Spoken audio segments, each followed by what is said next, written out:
비천하여도 존귀하여도 궁핍할 때도 풍족할 때도 내 영혼 주님만으로 만족하네. 모든 것 감당할 능력 주시네. 비천하여도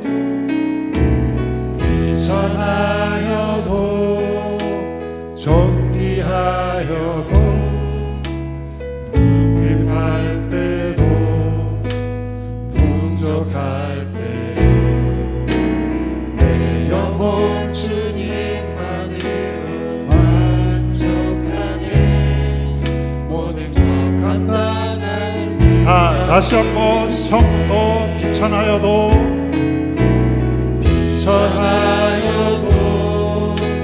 존귀하여도 궁핍할 때도 풍족할 때도 내 영혼 주님만으로 만족하네. 모든 것 감당할 능력 주시니 이 모든 일에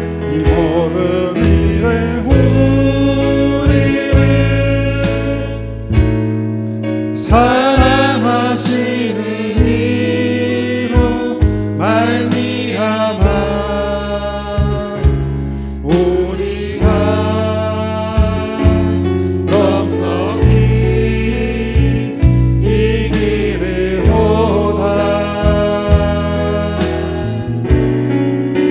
이 모든 일에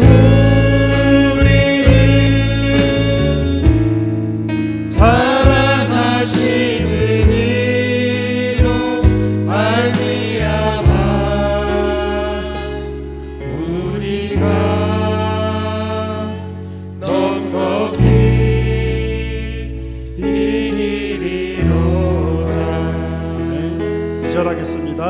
실패하여도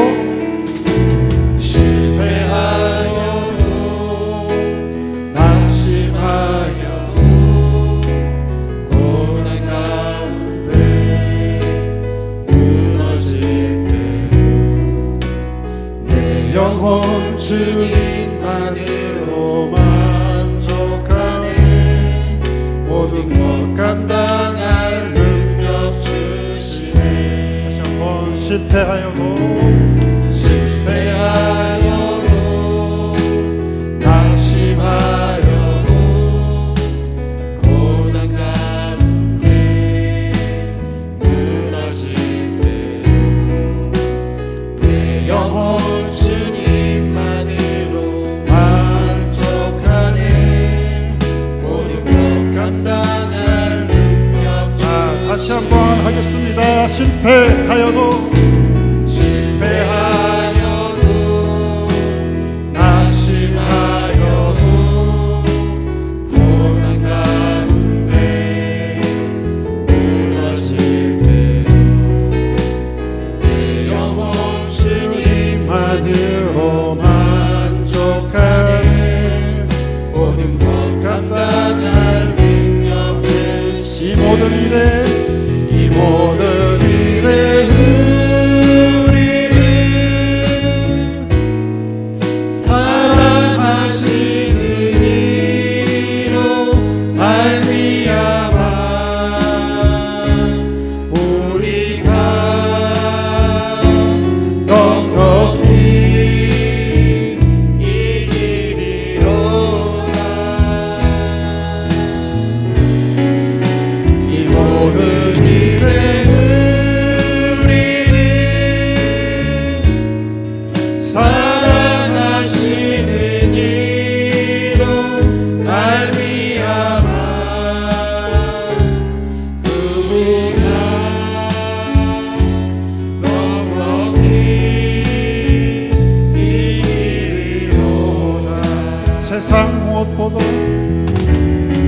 세상 무엇도 우리를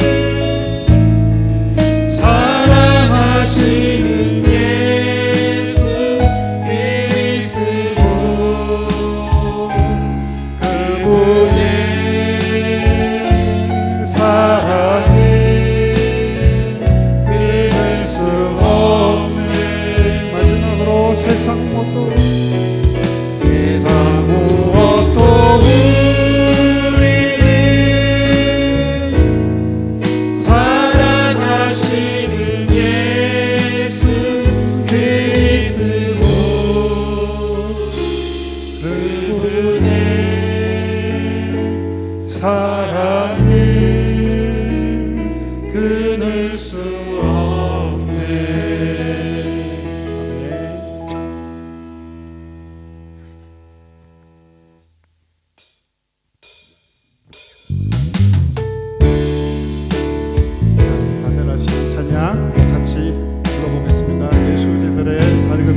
그의 밝은 빛 은혜와 긍휼을 베푸시는 주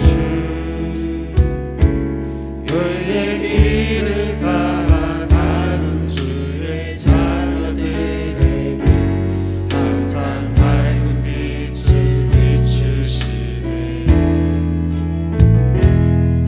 그는 구원의 주 하나님 공의로 세상을 다스리시네 주를 경외하는 자들에게 부어주신 놀라운 주님의 영광 하늘에서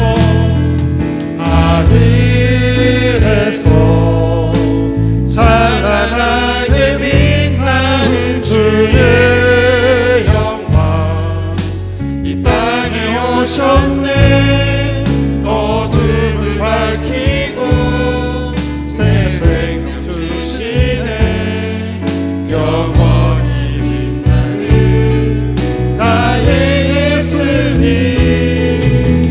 높이 영광과 찬양 받으실 그 이름 경배합니다 슬픔을 거두고 내게 자유 주시네 기쁨의 노래를 영원한 나의 빈 예수께 아멘 다시 처음부터 예수 우리들의 예수 우리들의 밝은 빛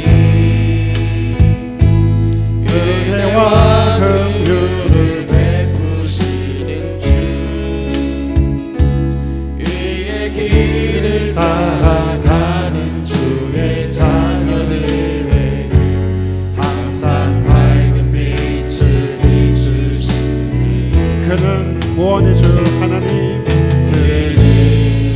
구원의 주 하나님 공의로 세상을 다스리시네 주를 경외하는 자들에게 부어주신 놀라운 주님의 영광 하늘에서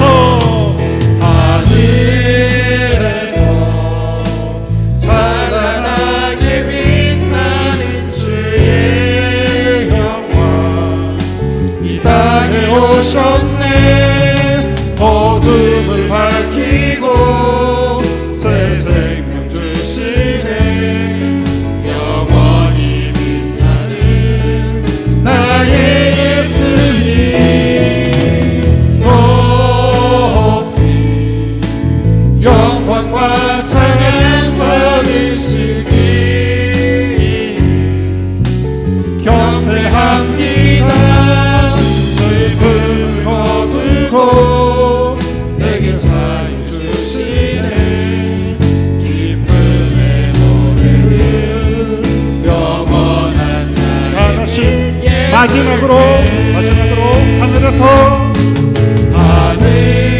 하늘에서 찬란하게 빛나는 주의 영광 이 땅에 오셨네 어둠을 밝히고 새 생명 주시네 영원히 빛나는 나의 예수님 높이 영광과 찬양 받으실 그 이름 경배합니다 슬픔을 거두고 내게 자유 주시네 기쁨의 노래를 영원한 나의 빛 예수께 아멘 예배를 위해서 기도드리면서 주님 앞에 나아가겠습니다. 아버지 시간에 우리의 모든 중심에 하나님 아버지 앞으로 갈 수 있게 도와주시고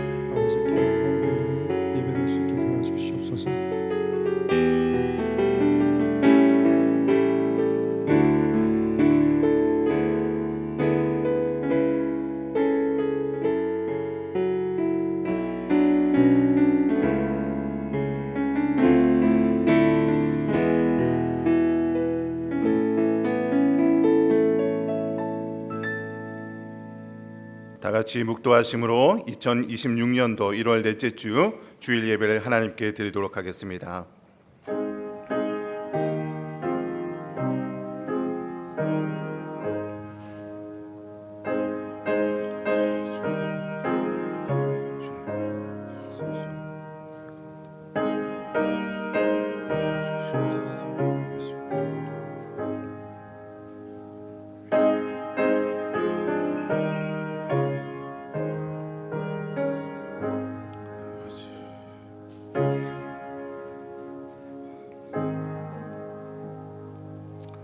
사랑은 이웃에게 악을 행하지 아니하나니 그러므로 사랑은 율법의 완성이니라.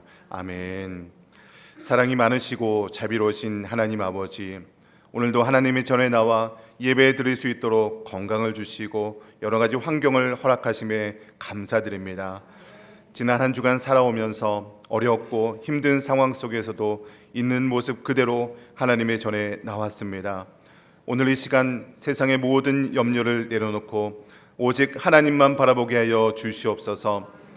또한 우리의 지식과 경험이 아니라 주님의 사랑으로 서로를 바라보게 하여 주시옵소서. 오늘 선포된 말씀을 통해서 우리의 생각과 우리의 기준이 아니라 하나님의 마음과 생각으로 바뀔 수 있도록 은혜를 허락하여 주시옵소서. 예배의 시종을 온전히 주님께 의탁드리오며 우리를 구원하신 예수님의 이름으로 기도하옵나이다. 아멘. 다 같이 사도신경으로 신앙 고백하겠습니다. 나는 전능하신 아버지 하나님 천지의 창조주를 믿습니다. 나는 그의 유일하신 아들 우리 주 예수 그리스도를 믿습니다. 그는 성령으로 잉태되어 동정녀 마리아에게서 나시고 본디오 빌라도에게 고난을 받아 십자가에 못 박혀 죽으시고 장사된 지 사흘 만에 죽은 자 가운데서 다시 살아나셨으며 하늘에 오르시어 전능하신 아버지 하나님 우편에 앉아 계시다가 거기로부터 살아있는 자와 죽은 자를 심판하러 오십니다.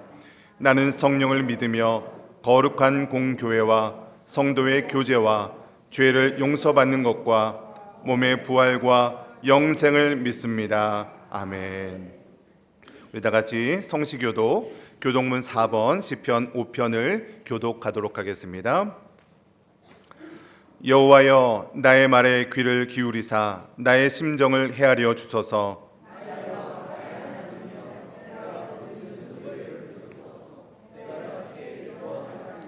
여호와여 아침에 주께서 나의 소리를 들으시리니 아침에 내가 주께 기도하고 바라리이다.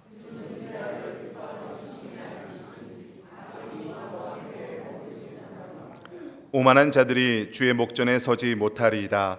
주는 모든 행악자를 미워하시며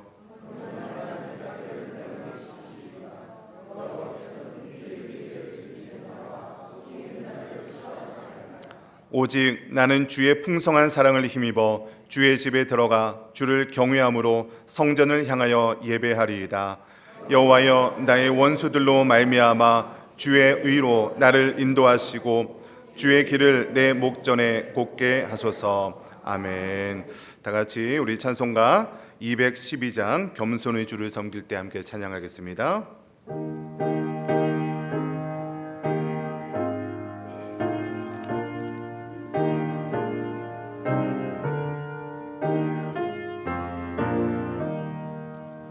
겸손히 주를 섬길 때 괴로운 일이 많으나 내 주여 내게 힘주사 잘 감당하게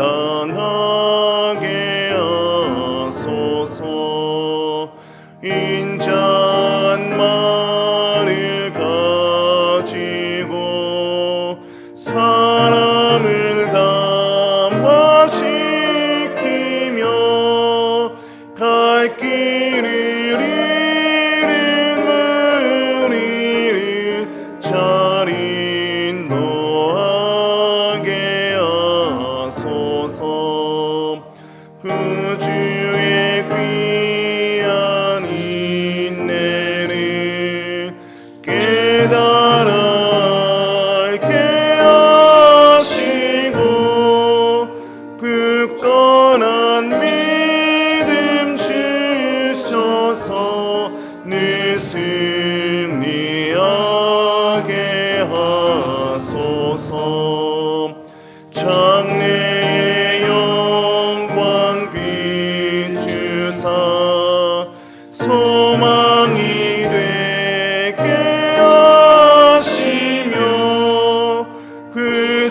아멘.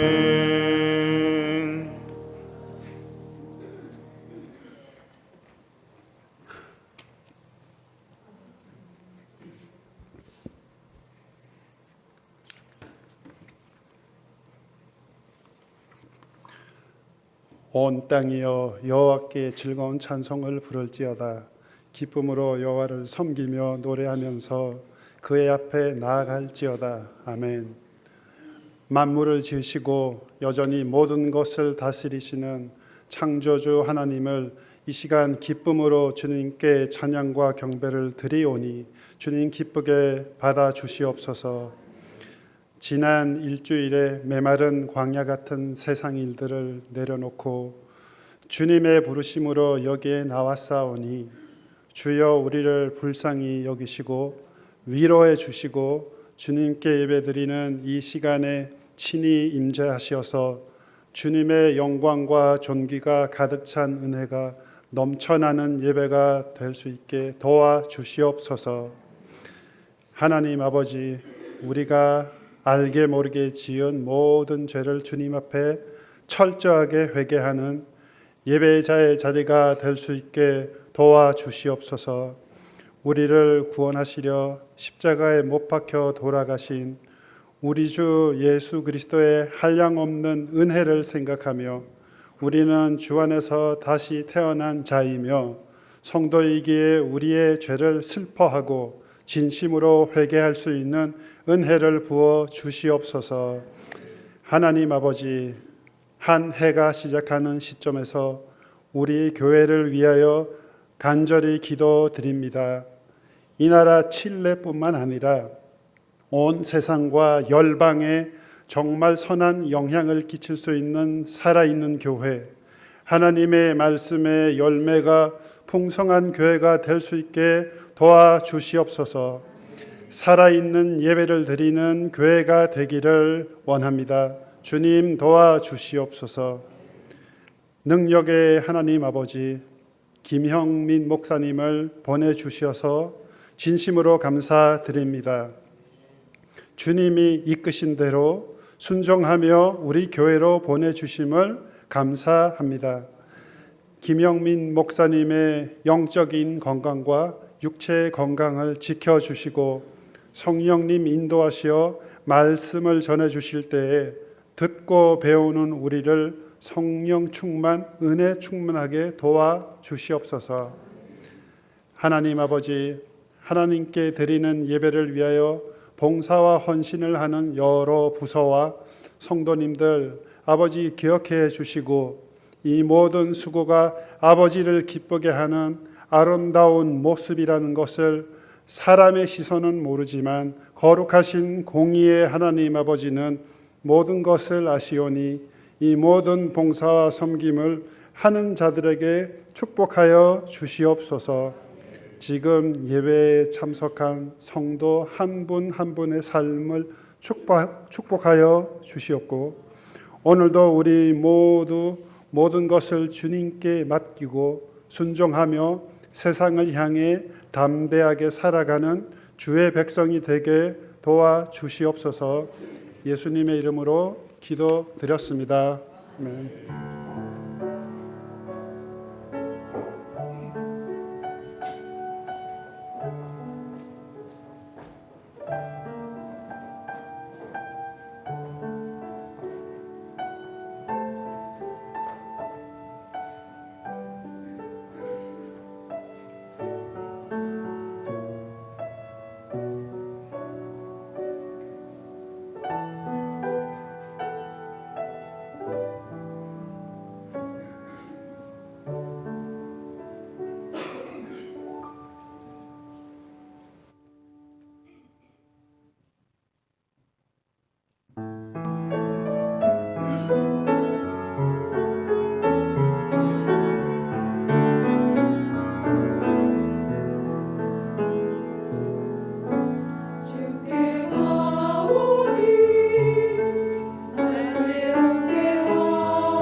귀한 찬양 감사합니다. 우리 앞뒤 옆에 있는 사람하고 인사하겠습니다. 사랑합니다. 축복합니다. 사랑합니다. 축복합니다. 네. 인사하니까 갑자기 얼굴에서 환한 미소를 지으니까 너무 좋은 것 같습니다. 우리 하나님 말씀 봉독하겠습니다. 하나님 말씀은 고린도전서 8장 1절부터 13절까지 말씀입니다. 우리 신약성경 272페이지 전후에 있습니다. 고린도전서 8장 1절부터 마지막 13절까지 말씀 한 절씩 교독하도록 하겠습니다. 제가 먼저 8장 1절 말씀 봉독해 올리겠습니다. 우상의 제물에 대하여는 우리가 다 지식이 있는 줄을 아나 지식은 교만하게 하며 사랑은 덕을 세우나니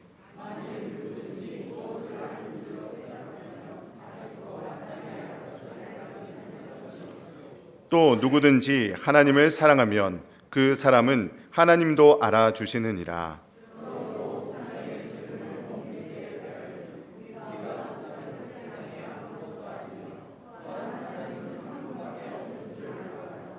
비록 하늘에나 땅에나 신이라 불리는 자가 있어 많은 신과 많은 주가 있으나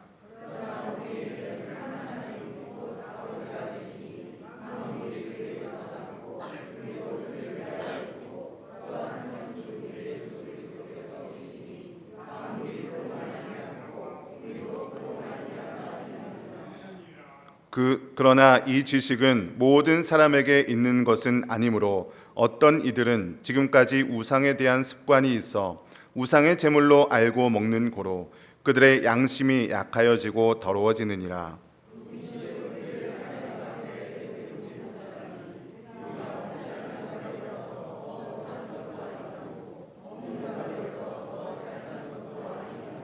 그런즉 너희의 자유가 믿음이 약한 자들에게 걸려 넘어지게 하는 것이 되지 않도록 조심하라.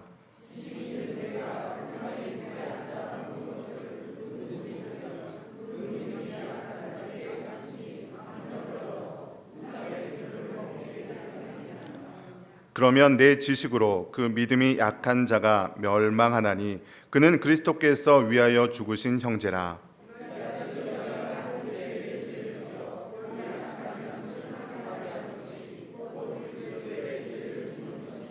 함께 했습니다. 그러므로 만일 음식이 내 형제를 실족하게 한다면 나는 영원히 고기를 먹지 아니하여 내 형제를 실족하지 않게 하리라. 아멘.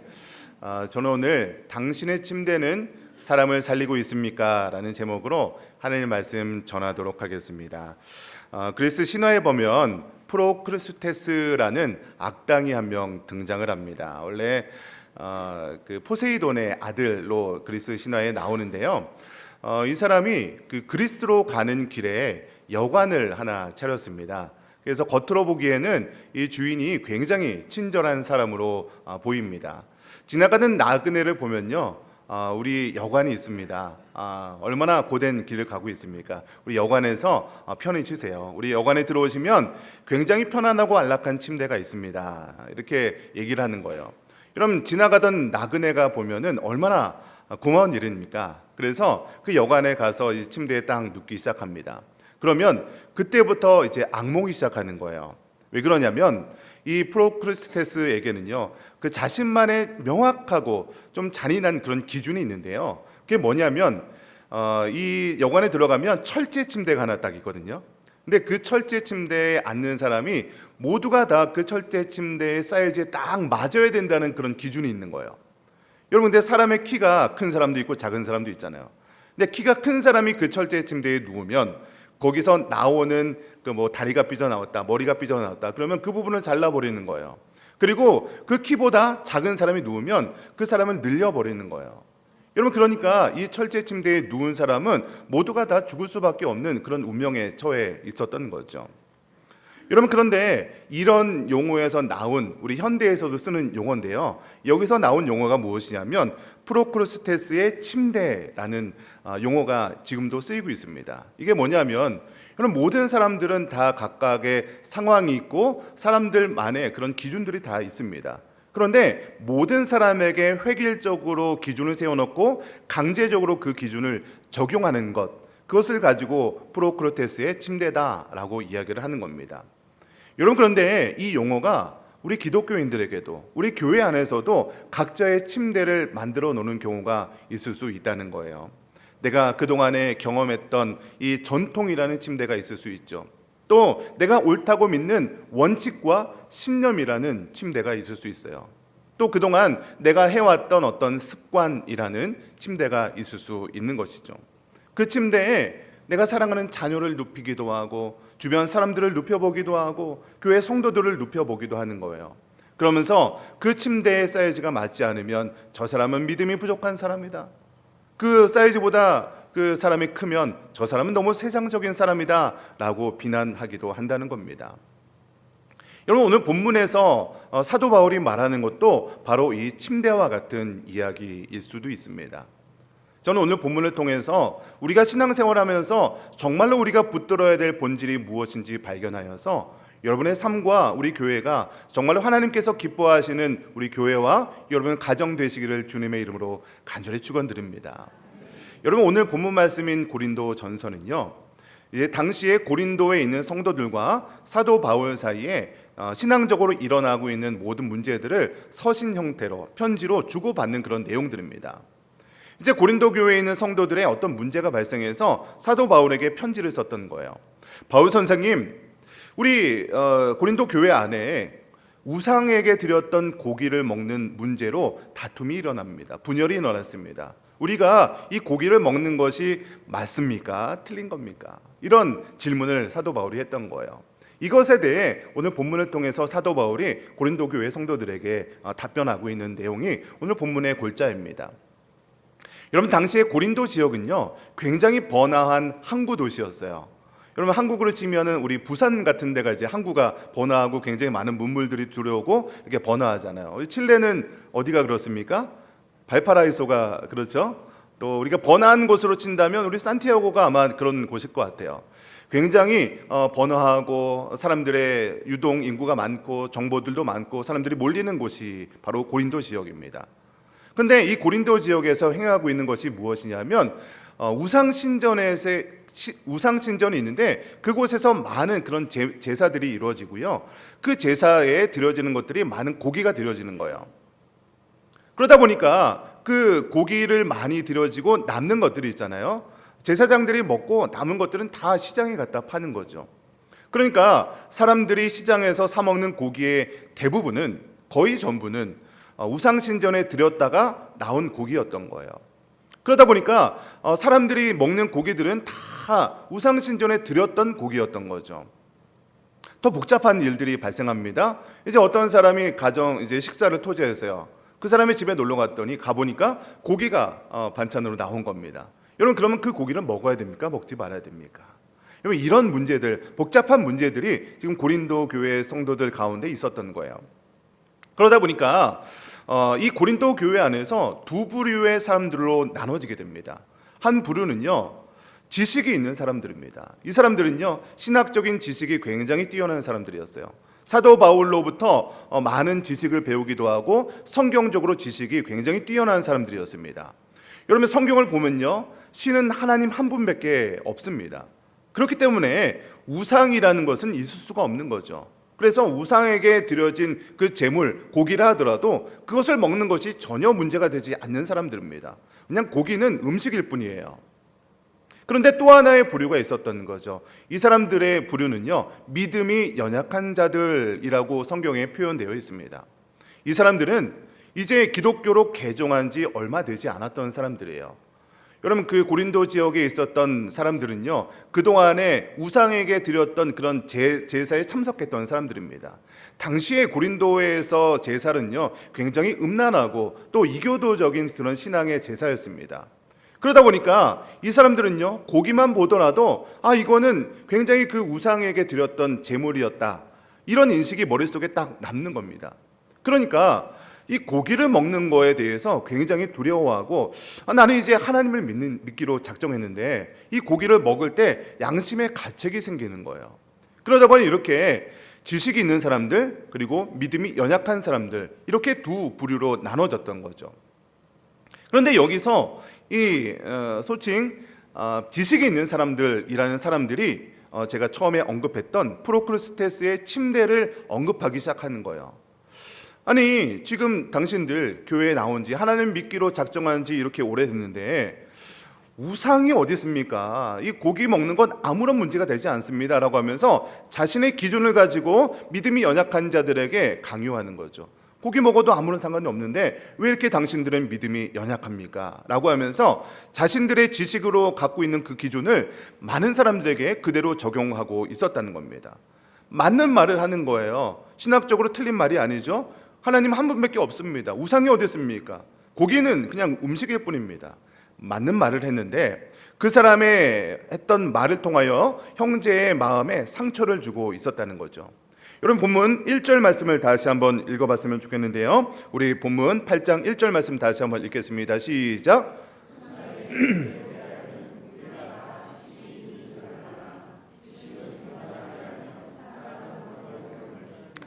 여러분, 지금 이 지식 있는 사람들은요, 지식을 가지고 성경적인 지식이 뛰어난 사람들이었죠.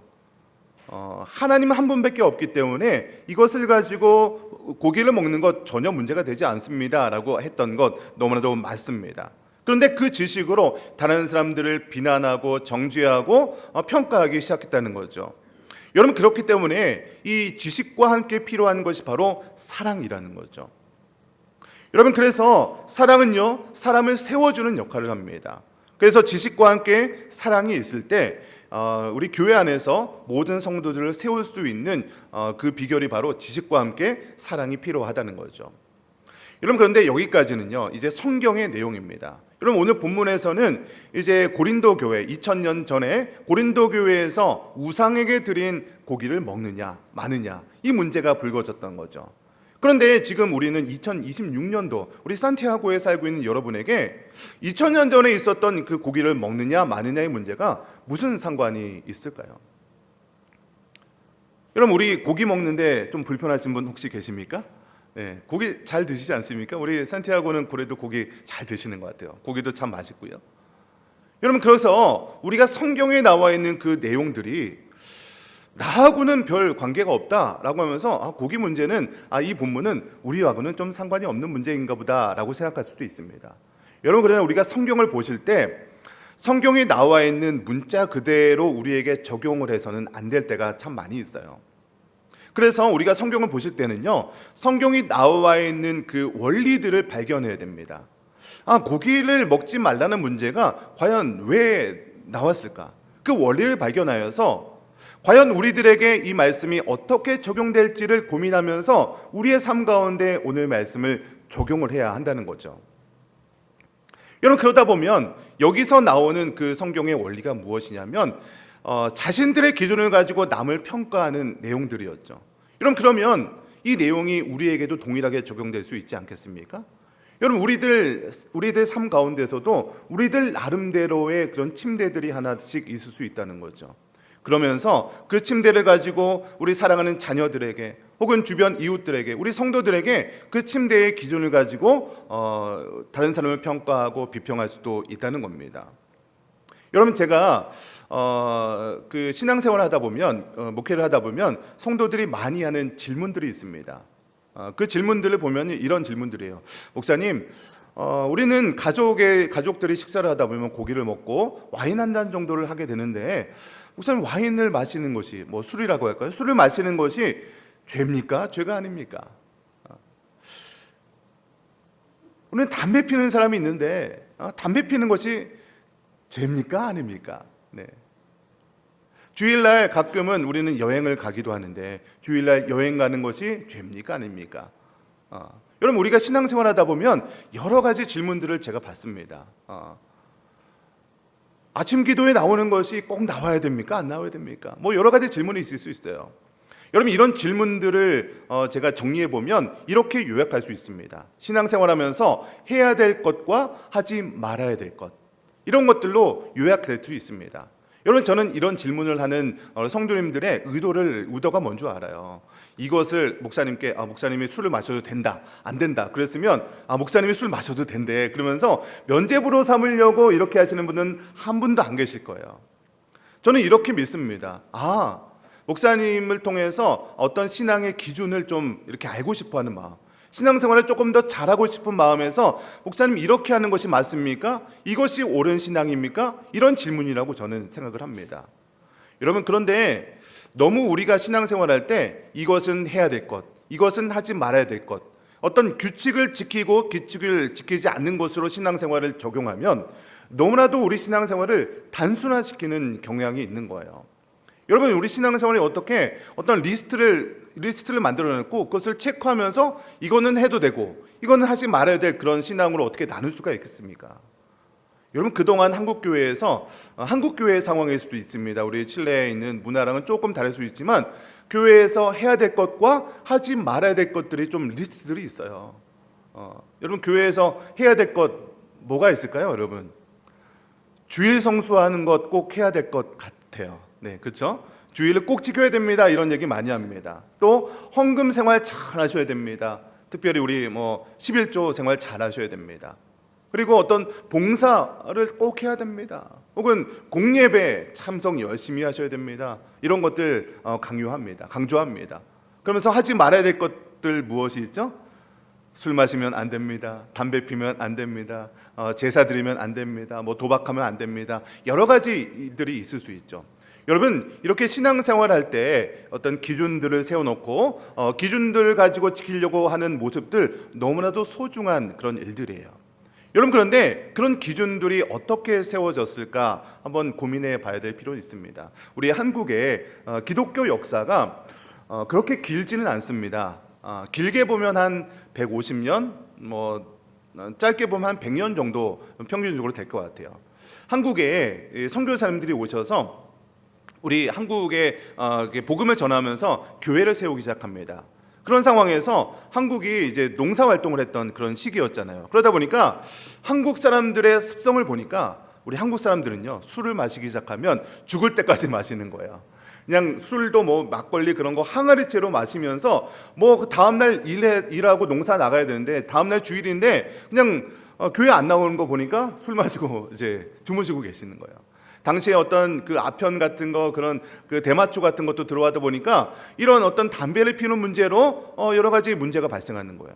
도박에 빠져서 여러 가지 문제가 발생하고 여러 가지 삶 속에서 여러 가지 문제가 발생하는 거예요. 그래서 선교사님들이 우리 한국교회의 성향을 보니까 이러이러한 것들은 하지 않는 게 좋겠습니다 라고 하는 것들이 한국교회의 문화가 되어서 지금에는 이것을 지켜야 될, 하지 말아야 될 그런 리스트로 전통처럼 내려온 것 같습니다. 여러분, 그런데 이렇게 신앙생활을 어떤 하지 말아야 될 것, 해야 될 것을 지키려고 하는 것들 너무나도 좋습니다. 그런데 그 원리를 우리는 알아야 되는 것이죠. 여러분, 우리 수학 문제 풀어보신 기억이 언제가 되실지 모르겠어요. 어떤 분들은 한 30년 전, 40년 전 이렇게 풀어본 기억이 있을 겁니다. 여러분, 그런데 수학 문제를 푸실 때 그냥 수학 문제 몇 개, 그런 연습 문제 답만 달달달달 외워서 시험을 보게 되면 여러분, 수학 시험 잘 볼 수 있습니까?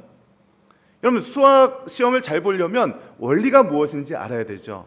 이것이 왜 이런 문제가 나왔고 이것을 잘 풀려면 어떻게 풀어야 되는지 원리를 알아야 됩니다. 그래야 다른 문제들이 나와도 그것을 응용을 해서 수학 문제를 잘 풀 수 있는 거죠. 여러분, 우리 신앙생활도 마찬가지 아니겠습니까? 교회에서 몇 가지 해야 될 규칙들, 하지 말아야 될 규칙들만 잘 지킨다고 해서 그 사람의 신앙이 좋다, 나쁘다 평가할 수 없는 거죠. 여러분, 우리는 하나님의 백성들이라고 하죠. 하나님의 자녀라고 했습니다. 그러면 우리는 우리의 삶 가운데 여러 가지 문제들을 만나게 될 거예요. 이런 문제, 저런 문제, 교회에서 이것 하지 말라, 저것 하지 말라, 이것 해야 된다, 저것 해야 된다라는 그런 리스트 말고도 우리들의 삶에는요, 여러 가지 문제들이 다가오는 거예요. 그런데 그 문제들은 그 문제들을 가지고 교회에서 이거는 하라고 했지, 이거는 하지 말라고 했지, 그것만 한다고 해서 우리가 신앙생활을 잘 한다고 믿음이 좋다라고 평가할 수 있겠습니까? 여러분, 그렇지 않은 경우가 얼마나 많습니까? 교회에서는 매 주일마다 교회 나오고 11조 생활, 봉사, 헌금 여러 가지 다 합니다. 술, 담배 안 하고요. 여러 가지 하지 말라는 것 다 안 합니다. 그런데 그의 삶을 돌아가 보니까 직장에 가서 공금을 횡령하는 거예요. 사업장에 가서 남을 속이고 사기를 치는 거예요. 여러분, 그렇다면 그 사람의 신앙이 바른 신앙이다라고 이야기할 수 있겠습니까? 여러분, 그래서 우리가 어떤 신앙생활을 할 때 몇 가지 규칙을 지키고 지키지 않는 것을 가지고 그 사람의 신앙을 평가할 수 없다는 거예요. 여러분, 그런데 더 중요한 것은 무엇이냐면 우리가 신앙생활하면서 해야 될 것, 하지 말아야 될 것, 여기에 신앙생활에 집중하다 보면 이런 마음이 생길 수가 있습니다. 내가 어떤 것을 하는 것을 가지고 나의 신앙의 정체성을 드러내려고 하는 거예요. 나는 여태까지 아침 예배 꼬박해서 드렸다라고 하면서 나의 신앙의 정당성을 드러내면서 그것을 하지 않는 사람들을 평가할 수 있다는 거죠. 나는 11조 생활 열심히 합니다. 나는 술, 담배 안 합니다. 그것을 가지고 나의 신앙이 좋다라고 평가하면서 그것을 하는 사람을 좀 비방하고 그 사람의 믿음을 깎아내리려고 하는 마음이 들기도 한다는 거예요. 여러분, 그런데 한번 곰곰이 나 스스로 질문해 봤으면 좋겠습니다. 여러분, 내가 그것을 하는 것에 있어서 정말 자원하는 마음으로 기쁨으로 하는지 나 스스로 질문해 봐야 한다는 거예요. 혹시 여러분의 마음 가운데 교회에서 하고 있는 것들 가운데 사실은 나도 별로 하고 싶지 않은데 여러 가지 상황 때문에, 여러 가지 직분 때문에, 여러 가지 환경 때문에 나도 어쩔 수 없이 하고 있는 게 있지는 않으십니까? 나도 하기 싫은데 어쩔 수 없이 하다 보니까 남이 하지 않는 것을 보면서 마음이 불편한 거예요. 나도 이렇게 하고 있는데 저 사람들은 왜 하지 않는 거야? 라고 하면서 내가 하는 것을 가지고 저 사람들을 평가하는 기준이 되기도 한다는 겁니다. 여러분, 오늘 본문의 상황도 마찬가지였던 거예요. 사도 바울이 고기를 먹냐 먹지 않냐 라는 그런 문제를 가지고 교회 안에 갈등이 있었죠. 근데 사도 바울은요, 이 복잡한 문제를 아주 간단하게 명료하게 정리하고 있습니다. 우리 본문 8절 말씀을 같이 한번 읽어보겠는데요. 우리 8절 말씀 같이 읽겠습니다. 시작.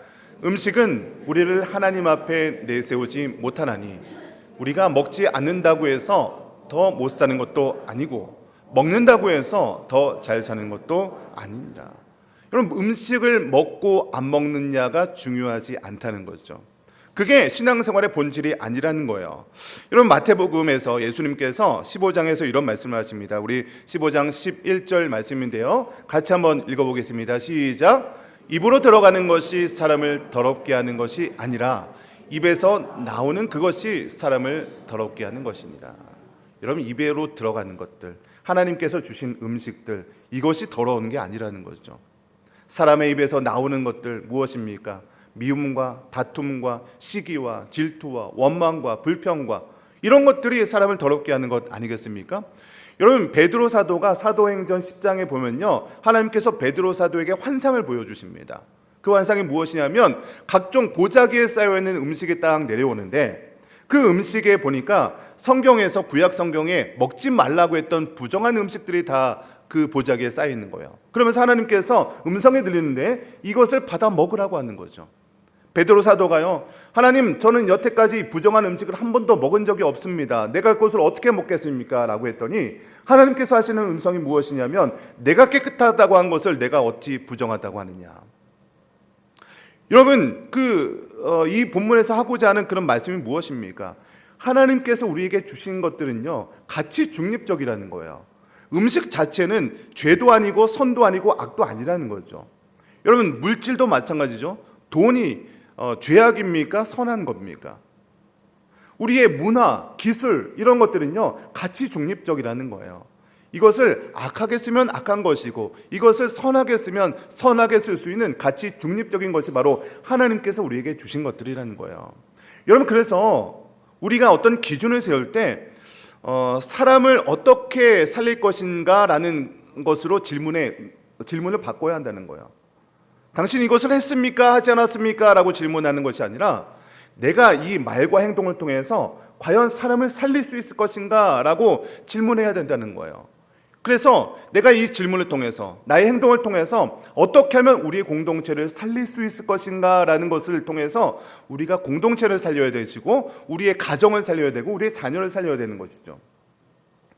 여러분, 그래서 나의 말과 행동이 나의 공동체를 살릴 것인가, 이것이 가장 중요하다는 거예요. 여러분, 오늘 9절 말씀도 같이 한번 읽어보겠는데요. 오늘 9절 말씀 같이 읽겠습니다. 시작. 그런즉 너희의 자유가 믿음이 약한 자에게 걸려 넘어지지 않게 하는 것이 되지 않도록 조심하라. 여러분, 사도 바울은요, 지식 있는 자들에게 이렇게 말하는 거예요. 그래, 너희들이 말이 맞다. 성경적으로 신학적으로 참 맞다. 그런데 너희가 고기를 먹는 것도 자유고 어떤 것도 죄가 되지 않는다. 그런데 너희가 고기를 먹는 것을 보고 신앙에 흔들리는 사람이 있다면, 그 똑똑한 지식이 한 영혼을 죽이고 있다면 그 지식이 무슨 가치가 있겠느냐라고 하면서 질문하고 있는 거예요.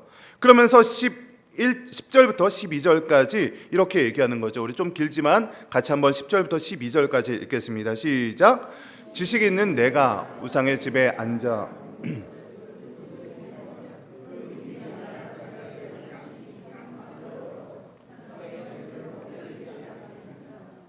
그러면 내 지식으로 그 믿음이 약한 자가 멸망하나 그는 그리스도께서 위하여 죽으신 형제라.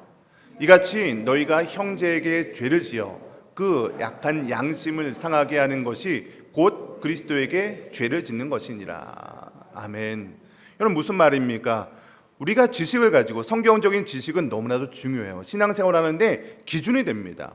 그런데 그 기준을 가지고 믿음이 연약한 자들이 걸려 넘어지게 한다면 그 지식이 무슨 소용이 있냐는 거예요. 그래서 그 믿음이 연약한 사람들이 그것을 통해서 죄를 짓게 할 수 있다는 거예요.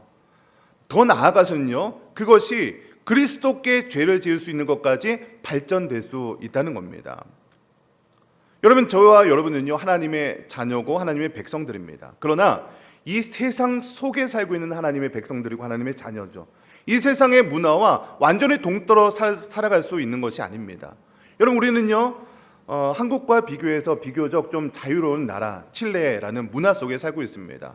이 칠레 사람들은요, 자유롭게 고기를 먹으면서 와인 하나 정도 하는 것이 그냥 그들의 문화죠.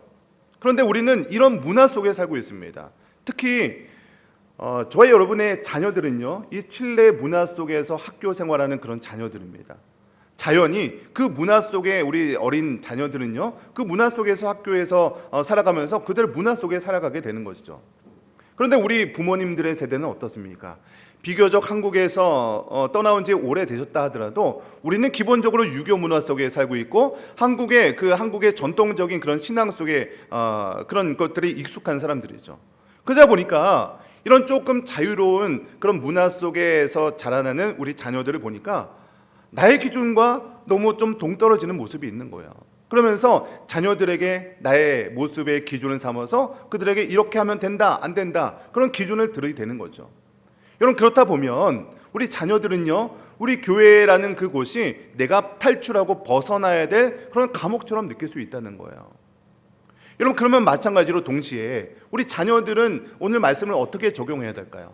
오늘 목사님 말씀을 보니까 뭐 음식은 자유로운 거고 뭐 술 마셔도 되는 것처럼 말씀하시는 것 같고 여러 가지 행동에 있어서 자유로운 거니까 부모님이 이렇게 얘기하는 것들은 뭐 나에게 적용되는 것이 아니야. 나는 얼마든지 자유롭게 할 수 있어 라고 자신들에게만 오늘 말씀을 적용할 수 있다는 거죠. 여러분, 그러나 이것도 자신의 기준에 따라서 부모님의 신앙을 정죄하고 기준 삼는 동일한 원리가 적용된다는 거예요. 부모님은 부모님 나름대로, 자녀들은 자녀들 나름대로, 또 성도들 나름대로 자신들의 기준과 그런 어떤 그런 가치가 있습니다. 그러나 그것들을 서로에게 들이대게 되면 서로에게 상처를 주기도 하고 서로가 분열될 수 있는 그런 원인이 될 수 있다는 거예요. 여러분, 그렇기 때문에 우리에게 필요한 것이 무엇입니까? 우리에게 필요한 것들은요, 서로를 사랑하고 서로 싸매주면서 서로에게 상처를 주는 것이 아니라 우리가 어떻게 하면 서로를 세워주고 우리가 덕을 세우는 공동체가 될 수 있을 것인가, 우리 고민하면서 하나님의 백성다운 삶이 무엇인지 그 모습들을 살아내는 겁니다. 여러분, 사도 바울은요, 본문 마지막 절에서 오늘 본문의 결론을 맺는데요, 우리 13절 말씀을 다시 한번 읽어보도록 하겠습니다. 우리 13절입니다. 시작. 그러므로 만일 음식이 내 형제를 실족하게 한다면 나는 영원히 고기를 먹지 아니하여 내 형제를 실족하지 않게 하리라. 여러분, 사도 바울은요 얼마든지 고기를 먹을 수 있는 사람입니다. 그리고 사도 바울은요 신학적으로 가말리엘 문화생으로 바리새인 중에 바리새인입니다. 그 지식적으로 하면요 그 성경적으로 그보다 뛰어난 사람이 없습니다. 그래서 사도 바울은요 고기를 먹는 것이 우상에게 드리는 것 아니기 때문에 고기 먹는 것 자체는 전혀 문제가 되지 않는 사람입니다. 그런데 사도 바울이 어떤 얘기를 합니까? 내가 고기를 먹는 것 때문에 믿음이 연약한 사람이 그것 때문에 실족하여 넘어진다면 나는 평생 이 고기를 먹지 않겠습니다라고 결단하고 있다는 겁니다. 여러분, 이것이 바로 신앙생활의 기준이 되어야 되지 않겠습니까? 어떤 규칙이기 때문에 이것을 지켜야 하기 때문에 나는 고기를 못 먹습니다. 나는 술 먹지 않습니다. 나는 담배를 피지 않습니다. 나는 주일 거룩하게 지킵니다. 이런 목록이기 때문에 지켜야 하는 것이 아니라 정말로 하나님께서 이것을 통해서 나에게 원하는 것이 무엇인지, 하나님께서 이 말씀을 통해서 우리들의 삶에 원하는 삶의 모습이 무엇인지 그것을 통해서 내가 할 수 있음에도 불구하고 하지 않는 것이 진정한 자유라는 것입니다. 여러분, 사도 바울은요 고린도전서 10장 23절에서 이렇게 얘기합니다. 우리 같이 한번 읽겠습니다. 시작. 모든 것이 가하나 모든 것이 유익한 것이 아니요 모든 것이 가하나 모든 것이 덕을 세우는 것이 아니니. 여러분, 우리는요 성령 안에서 모든 것을 할 수 있는 자유가 있습니다. 하나님께서 우리들에게 자유의지를 주셨고요 성령 안에서 우리는 모든 것을 할 수 있습니다. 그리고 신학적으로 또 교회 문화적으로 이것은 하고 이것을 하지 않을 수 있는 자유와 권리가 있습니다. 여러분, 그러나 그 모든 것을 했다고 해서 그 모든 것이 유익한 것이 아니라는 거예요. 우리가 신앙생활을 잘합니다. 어떤 기준을 세워서 이렇게 해야 신앙생활을 잘하는 것이라는 신앙생활을 잘 유지하면서 지켜왔습니다. 그래서 성도의 덕을 세우기 위해서 다른 사람에게 이렇게 신앙생활하는 것이 좋을 수 있습니다라고 권면할 수 있습니다. 여러분, 이것은 교회에서 필요합니다. 교회에서 너무나도 치리가 없고 권면이 없으면 안 됩니다. 분명히 기준이 있어야 됩니다. 그것이 바로 신학적인 기준이에요. 근데 그 모든 것이 다 유익한 것이 아닐 수 있다는 거죠. 여러분, 옳은 것인데 맞는 것인데 그것이 사람을 죽이는 방향으로 간다면 그것을 안 하는 것이 오히려 유익할 수 있다는 거예요. 모든 것이 가하지만 그것을 통해서 어떻게 하면 공동체의 덕을 세울 수 있는 것인지 우리는 고민해야 한다는 거예요. 여러분, 하나님은요 공의의 하나님입니다. 하나님의 율법은 너무나도 무섭습니다. 여러분, 구약의 율법을 보세요. 율법을 잘 지키지 않으면요 아무리 하나님의 백성인 이스라엘 백성들이라고 하더라도요 뭐 몇만 명씩 그대로 그 목숨을 앗아가기도 합니다. 여러분, 그러나 하나님은요 사랑의 하나님이기도 하죠. 하나님의 공의를 지키기 위해서 그 공의를 지키기 위한 사랑의 표현들이 예수 그리스도의 율법을 통해서 완성되었죠. 여러분, 그러니까 우리가 어떻게 살아야 되겠습니까? 하나님께서는요 우리들에게 기준을 주셨어요. 율법을 주셨습니다. 그러나 그 율법을 문자 그대로 지키고 그 율법을 통해서 내가 지키는 것을 통해서 남을 정죄하고 남을 넘어뜨리고 남에게 상처를 주고 교회를 떠나게 한다면 그것은 오히려 우리들의 하나님께서 주신 그 율법의 완성이신 사랑의 마음을 깨닫지 못했다는 것이죠.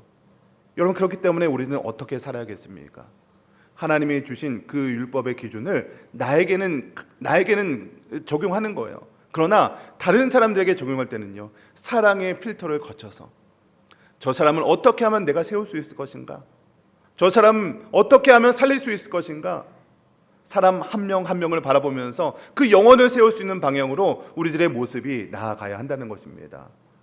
여러분, 제가 처음에 그런 예화를 드렸죠. 프로크루스테스라는 사람.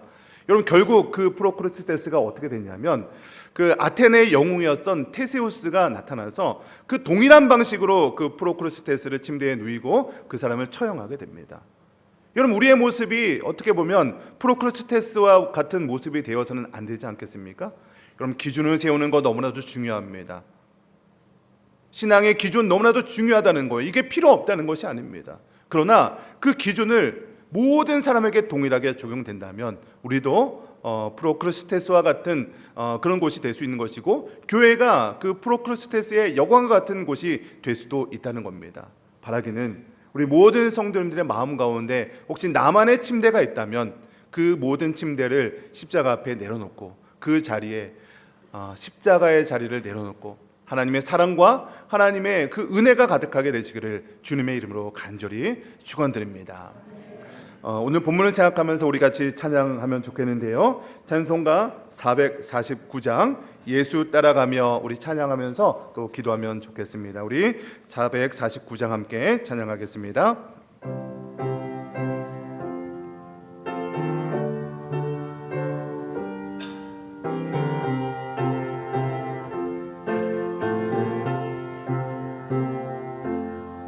예수 따라가며 복음 순종하면 우리 행할 길 완하겠네.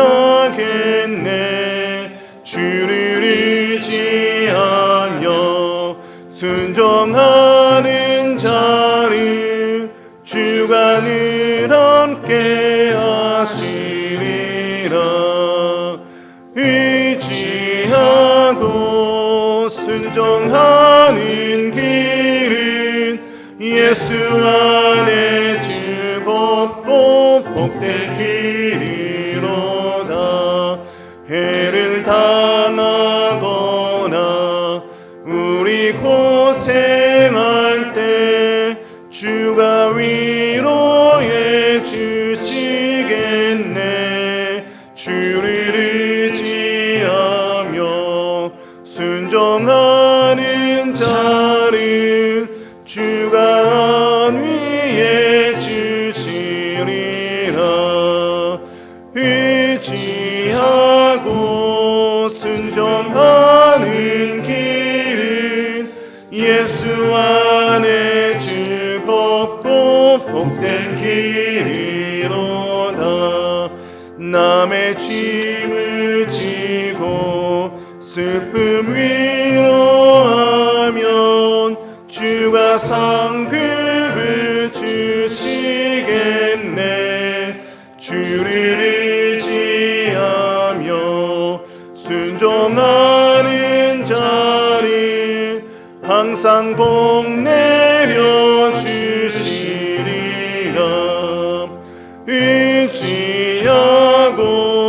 순종하는 길은 예수 안에 즐겁고 복된 길. 우리 여기까지만 찬양하고 함께 통성으로 기도하겠습니다.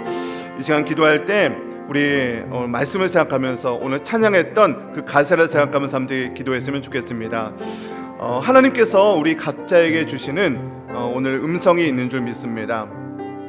혹시 여러분 마음 가운데 여러분만의 침대를 들고 다니면서 누군가를 판단하고 있지는 않으셨습니까? 그렇다면 그 침대를 이 시간 주님 앞에 내려놓고 그 자리에 십자가의 복음으로 채워지는 은혜를 허락해달라고 기도하시고, 우리의 신앙이 해도 되는 것과 하지 말아야 될 것으로 나누는 신앙에서 벗어나게 하시고, 이제는 서로를 살리고 공동체의 덕을 세우는 우리가 될 수 있도록 오늘 말씀을 생각하면서 우리 통성으로 기도하겠습니다. 함께 기도하겠습니다. 하나님 아버지, 오늘도 감사합니다. 하나님, 오늘도 말씀을 통하여서 우리에게 주시는 음성이 있는 줄 믿습니다. 하나님 아버지, 우리는 이 땅을 살아가면서 하나님 나만의 침대를 가지고 다른 사람을 재단하고 정죄하고 이 모든 것들을 기준 삼아서 하나님 다른 사람들 실족하게 하고 넘어뜨리게 했던 것들이 우리 가운데 있습니까? 주여, 하나님 그 마음이 우리 가운데 있었다면 이 시간 모든 것들을 내려놓기 원합니다. 하나님, 모든 것들을 십자가 앞에 내려놓고 하나님 내 모든 자아와 모든 기준들을 내려놓고 하나님 앞에 믿음으로 나아가기 원합니다. 하나님, 믿음으로 결단하게 하여 주시옵소서. 그 침대의 자리를 내려놓고 온전히 그 자리에 예수 그리스도의 십자가 복음으로 채워지게 하여 주시옵소서. 나를 살리신 예수 그리스도의 십자가의 사랑이 나만을 위해서 다는 사랑이 아니라 하나님 모든 사람에게 하나님 적용되는 줄 믿습니다. 하나님 아버지, 주님, 우리가 서로를 살리는 그런 말과 행동을 하게 하여 주시고 하나님 공동체의 덕을 세우는 우리 모두가 될 수 있도록 주님 인도하시고 역사하여 주셔서 우리 모든 우리 연합교회 모든 공동체가 우리 가정과 우리 성도님들의 삶이 온전히 하나님의 기쁨이 되는 우리 모임의 공동체 될 수 있도록 주님 역사하시고 인도하여 주시옵소서. 감사드리며 예수님의 이름으로 기도하옵나이다. 아멘. 살아계신 하나님, 지금 이 시간 성도님들의 심령 가운데 올라온 눈물의 기도, 회개의 기도, 간구를 다 들으신 줄 믿습니다. 하나님, 우리가 때로는 나만의 침대를 만들어 놓고 서로를 재단할 때가 얼마나 많이 있었습니까? 기준과 규칙이라는 이름으로 사람들에게 상처를 주기도 했음을 고백합니다. 이제 그 침대를 주님 앞에 내려놓습니다. 예수님의 십자가 사랑으로 채워 주시옵소서. 또한 우리들의 삶에 질문이 바뀔 수 있도록 인도하여 주시옵소서. 우리들의 신앙생활을 몇 가지 규칙을 지키는 것에 머물지 않게 하시고 사람을 살리는 말과 행동을 통하여서 교회의 덕을 세우게 하여 주시옵소서. 특별히 우리 모든 세대가 서로의 아픔을 이해하고 서로를 위해 양보하며 사랑으로 하나가 되는 아름다운 칠레아닌 연합교회 공동체가 될 수 있도록 인도하여 주시옵소서. 또한 이 시간 나올 때 정성껏 준비하여 드린 예물 있습니다. 하나님, 11조 예물을 드리며 감사헌금과 선교헌금을 드립니다. 하나님, 드린 손길마다 하나님 축복하시고 하나님 나라를 위해 사용되는 소중한 것에 쓰일 수 있도록 인도하여 주시옵소서. 복음을 전하고 다음 세대를 세우고 연약한 이웃을 돌보는 일에 사용될 수 있도록 주님 인도하여 주시옵소서. 감사를 드리며 우리를 구원하신 예수님의 이름으로 기도하옵나이다. 아멘.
하나님은 영이시니 예배하는 자가 영과 진리로 예배할지니라.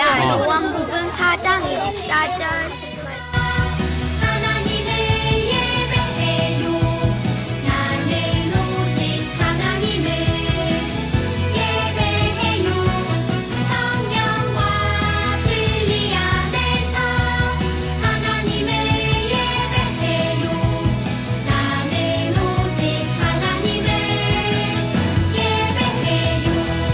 성령과 진리 안에서 하나님을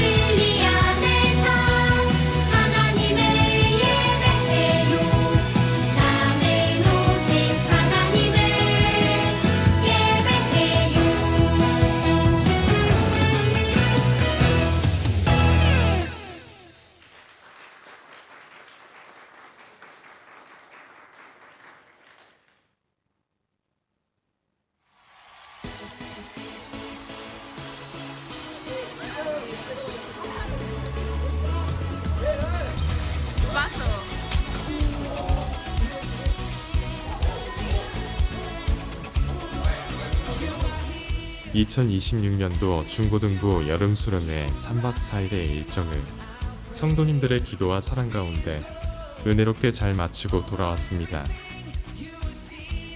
이번 여름 중고등부 학생들은 잠시 일상을 떠나 하나님 앞에 머무는 시간을 가졌습니다. 함께 쉬고 함께 웃고 함께 예배하며 몸과 마음을 회복하는 시간이었습니다.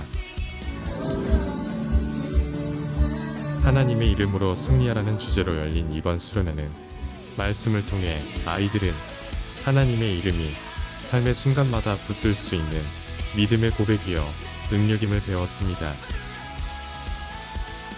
특별히 담임 목사님과 함께한 집회와 기도의 시간은 하나님 백성으로서 정체성을 확립하고 세상 속에 살지만 하늘 소망을 품고 살겠다는 결단의 시간이었습니다.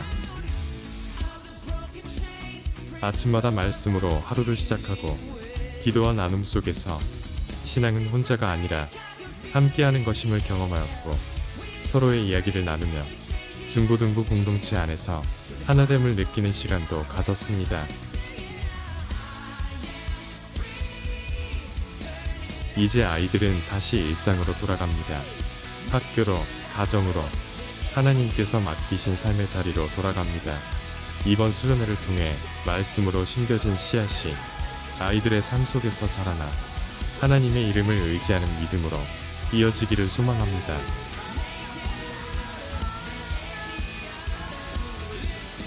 다음 세대가 믿음 안에서 자라갈 수 있도록 앞으로도 성도님들의 기도와 관심을 부탁드립니다.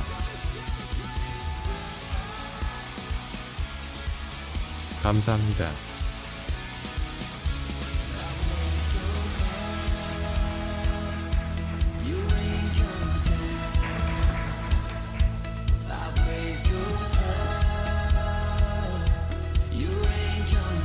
네, 우리 성도님들 기도해 주시고 또 여러 가지 물질로 후원해 주셔서 우리 중고등부, 유초등부가 이런 보시는 것처럼 정말로 즐거운 시간이었겠죠? 네, 저도 현장에 가보니까 이렇게 정말로 아이들이 맑고 순수하게 하나님을 만나는 그런 시간이었습니다. 계속해서 기도해 주시고 우리 아이들 정말 우리 교회의 미래입니다. 그래서 여러 가지로 후원해 주시고 기도해 주시길 부탁드리겠습니다. 우리 교회 소식 전하겠습니다. 우리 아침 기도회 여전히 있습니다. 화요일부터 토요일까지 7시 30분에 우리 소위 예배실에서 있습니다. 한 주에 한 번 정도라도 꼭 나올 수 있도록 한번 목표를 세워보시고, 이것도 좀 힘드신 분도 계십니다. 그러면 10대 기도 제목 가지고 있는 그곳에서 같이 좀 기도해 주기를 부탁드리겠습니다. 교육부장 회의가 있습니다. 오후 예배 후에 있으니까요, 꼭 모여주시기를 부탁드리겠습니다. 우리 다 같이 일어나셔서 우리가 교회입니다 찬양하고 기도하고 예배를 마치겠습니다.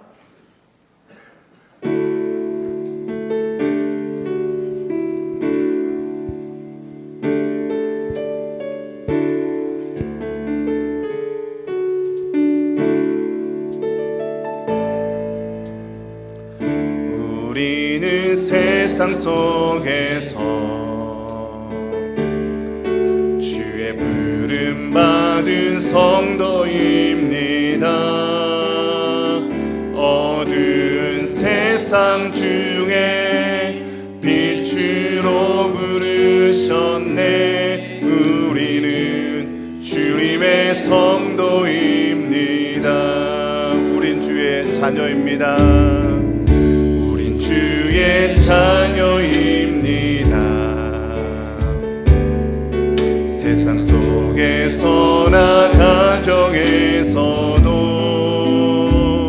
우리는 변함없이 주의 자녀입니다. 우리는 주님의 자녀입니다. 우리는 예배합니다.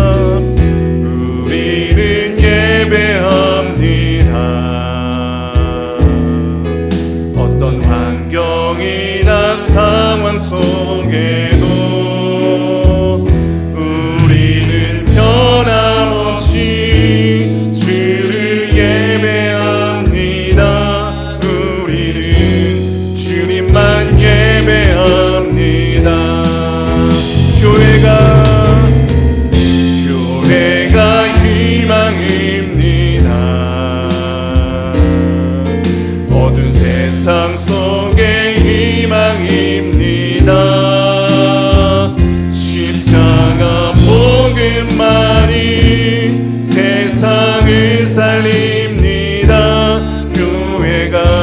한번 손을 들고 찬양하겠습니다.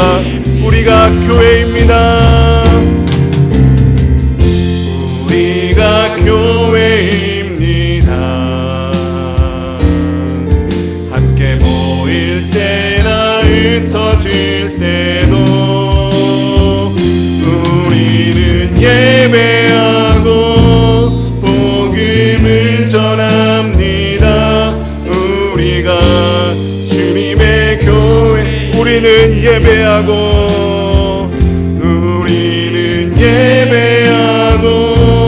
복음을 전합니다. 우리가 주님의 교회, 우리가 이 땅의 희망입니다. 우리가 이 땅의 희망입니다.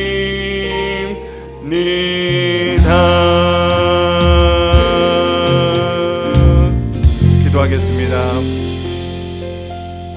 이제는 우리를 구원하신 주 예수 그리스도의 놀라우신 은혜와 아버지 하나님의 극진하신 사랑하심과 성령 하나님의 교통하심이 오늘 말씀을 통하여서 온전히 하나님의 백성다운 삶을 살아가기로 결단하는 우리 신뢰하는 연합교회 모든 성도님들 머리 위에와 이들의 가정과 일터와 사업장과 이들의 삶의 모든 터전 위에 이제로부터 영원토록 함께 있을지어다. 아멘.